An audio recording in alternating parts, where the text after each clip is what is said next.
Donc c'est bien parce que tu me parles de ça. Ça peut me faire enchaîner un petit peu sur une question qu'on s'était posée tous les deux aussi avant, sur le fait de la facilité de se déplacer en ruralité.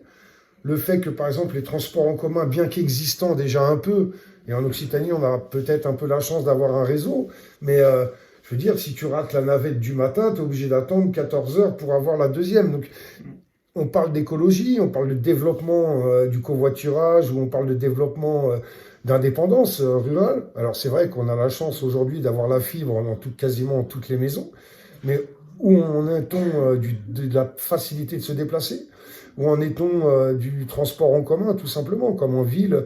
Aujourd'hui, sans la voiture, sans un moyen motorisé, c'est quand même très compliqué, y compris pour les jeunes, de se déplacer. Donc, est-ce qu'on peut leur permettre d'avoir accès au permis de conduire un peu plus jeune? Est-ce qu'on doit tous avoir 3 ou 4 véhicules dans la maison? Voilà, c'est des questions un peu. Toi, Jules, comment tu ressens ce truc?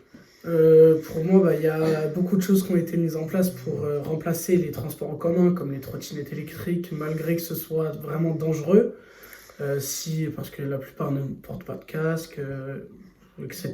Tu penses qu'à la campagne, on pourrait utiliser ce genre de mobilité? Je dirais qu'il y a quelque chose qui a été mis en place en ville que j'aime beaucoup, ce sont les vélos avec des bornes où on Ah, emprunte les vélos pendant une durée déterminée et on ouais. paye Le le Vélib, trajet. c'est Le ça qu'on Vélib, appelle c'est le ça. Vélib, par C'est exemple. ça le Vélib. Ah, Et le Vélib, pour moi, il serait plus pratique en zone rurale que en ville. Ouais, mais le Vélib en zone rurale, il faudrait qu'il soit un peu aidé parce que bon, il faut avoir des bons mollets. C'est ça. Ça. C'est Ou un ça. système de transport plus facilement accessible en tout C'est ça cas. pour plus de personnes. Bah oui, parce qu'on nous parle de faire de l'écologie, on nous parle de dépollution. Mais comme si vous avez pu suivre la semaine dernière les questions d'environnement que j'avais abordées avec la jeune demoiselle Sarah, le transport ferroviaire, ou en tout cas même y compris pour les transports poids lourds. C'est-à-dire que aujourd'hui on essaye de casser le NCF Fret en créant 2 entités, mais combien de toutes les gares de France, toutes les villes de France, toutes les grandes villes portuaires de France sont desservies par le train?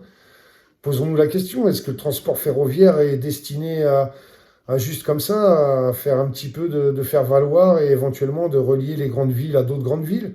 Ou est-ce qu'on ne peut pas travailler un peu plus sur la ruralité, la décentralisation, créer un peu plus d'industrie dans nos campagnes qui permettrait justement une décentralisation, un délestement, on va dire, des citadins qui ne viendraient pas seulement en villégiature ou en pré-retraite et qui dynamiserait le pays, qui aurait une plus grande mixité sociale dans nos campagnes? Posons-nous ces questions-là. Mais c'est vrai que c'est la jeunesse qui nous fait poser ces questions-là et ça, je trouve ça magnifique.